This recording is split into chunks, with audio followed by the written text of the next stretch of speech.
Hello friends, ಮತ್ತೆ ಕನ್ನಡ ಸಿನಿಮಾದಲ್ಲಿ ನಟಿಸ್ತಾರ ರಶ್ಮಿಕಾ ಮಂದಣ್ಣ. ಈಗೊಂದು ಸುದ್ದಿ ಇದೀಗ ಸೋಷಿಯಲ್ ಮೀಡಿಯಾದಲ್ಲಿ ಸಾಕಷ್ಟು ಸದ್ದು ಮಾಡ್ತಾ ಇದೆ. ಹೌದು ಫ್ರೆಂಡ್ಸ್, ದರ್ಶನ್ ಅವರ ಡೆವಿಲ್ ಸಿನಿಮಾದಲ್ಲಿ ರಶ್ಮಿಕಾ ಮಂದಣ್ಣ ಹೀರೋಯಿನ್ ಆಗಿ ನಟಿಸ್ತಾ ಇದ್ದಾರೆ ಅನ್ನೋ ಒಂದು ಸುದ್ದಿ ಇದೀಗ ಸೋಷಿಯಲ್ ಮೀಡಿಯಾದಲ್ಲಿ ಸಾಕಷ್ಟು ಸದ್ದು ಮಾಡ್ತಾ ಇದೆ. ಈ ಹಿಂದೆ ದರ್ಶನ್ ಅವರು ಹಾಗೂ ರಶ್ಮಿಕಾ ಮಂದಣ್ಣ ಅವರ ಕಾಂಬಿನೇಷನ್ ಅಲ್ಲಿ ಯಜಮಾನ ಸಿನಿಮಾ ಬಂದಿತ್ತು. ಆ ಒಂದು ಸಿನಿಮಾ 100 ದಿನಗಳನ್ನ ಕಂಪ್ಲೀಟ್ ಮಾಡಿ ಬ್ಲಾಕ್ ಬಸ್ಟರ್ ಹಿಟ್ ಆಗಿತ್ತು. ಯಜಮಾನ ಸಿನಿಮಾದ ಬಳಿಕ ದರ್ಶನ್ ಅವರು ಹಾಗೂ ರಶ್ಮಿಕಾ ಮಂದಣ್ಣ ಅವರ ಕಾಂಬಿನೇಷನ್ ಅಲ್ಲಿ ಮತ್ತೊಂದು ಸಿನಿಮಾ ಬರುತ್ತೆ ಅನ್ನೋ ಸುದ್ದಿ ಕೂಡ ಹರಿದಾಡಿತ್ತು.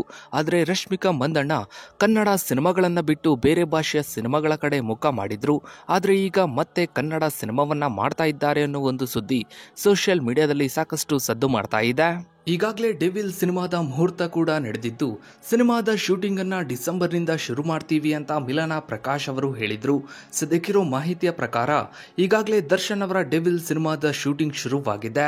ಫೆಬ್ರವರಿ 16ಕ್ಕೆ ಅಂದ್ರೆ ದರ್ಶನ್ ಅವರ ಹುಟ್ಟುಹಬ್ಬದಂದು ಡೆವಿಲ್ ಸಿನಿಮಾದ ಫಸ್ಟ್ ಲುಕ್ ಟೀಸರ್ ಅಥವಾ ಸಿನಿಮಾದ ಗ್ಲಿಮ್ಸ್ ರಿಲೀಸ್ ಆಗಲಿದೆ. ಇನ್ನು ಡೆವಿಲ್ ಸಿನಿಮಾ ಒಂದು ಬಿಗ್ ಬಜೆಟ್ ನ ಸಿನಿಮಾವಾಗಿದ್ದು, ಈ ಸಿನಿಮಾವು ಕೂಡ ಪ್ಯಾನ್ ಇಂಡಿಯಾ ಲೆವೆಲ್ ನಲ್ಲೇ ತಯಾರಾಗ್ತಾ ಇದೆ. ಫಾರಿನ್ ಲೊಕೇಶನ್ ಗಳಲ್ಲಿ ಡೆವಿಲ್ ಸಿನಿಮಾದ ಶೂಟಿಂಗ್ ನಡೆಯಲಿದೆ.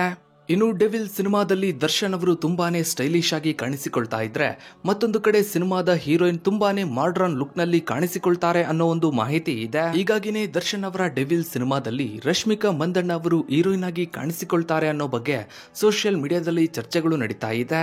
ಇನ್ನು ನಿಮ್ಮ ಪ್ರಕಾರ ದರ್ಶನ್ ಅವರ ಡೆವಿಲ್ ಸಿನಿಮಾದಲ್ಲಿ ಯಾವ ನಟಿ ಹೀರೋಯಿನ್ ಆಗಿ ಕಾಣಿಸಿಕೊಳ್ತಾರೆ ಅನ್ನೋ ಬಗ್ಗೆ ತಪ್ಪದೇ ಕಮೆಂಟ್ ಸೆಕ್ಷನ್ ಅಲ್ಲಿ ಕಮೆಂಟ್ ಮಾಡಿ. ಹಾಗೆ ವಿಡಿಯೋಗೊಂದು ಲೈಕ್ ಮಾಡ್ತಾ ವಿಡಿಯೋನ ಆದಷ್ಟು ಎಲ್ಲ ಕಡೆ ಶೇರ್ ಮಾಡಿ. ನೀವಿನ್ನು ನಮ್ಮ ಚಾನಲ್ಗೆ ಸಬ್ಸ್ಕ್ರೈಬ್ ಆಗಿಲ್ಲ ಅಂದ್ರೆ ಕೆಳಗಡೆ ಕಾಣೋ ಸಬ್ಸ್ಕ್ರೈಬ್ ಬಟನ್ ಕ್ಲಿಕ್ ಮಾಡಿ. ಹಾಗೆ ಪಕ್ಕದಲ್ಲಿ ಕಾಣೋ ಬೆಲ್ ಐಕಾನ್ ಕೂಡ ಕ್ಲಿಕ್ ಮಾಡಿ. Thanks for watching.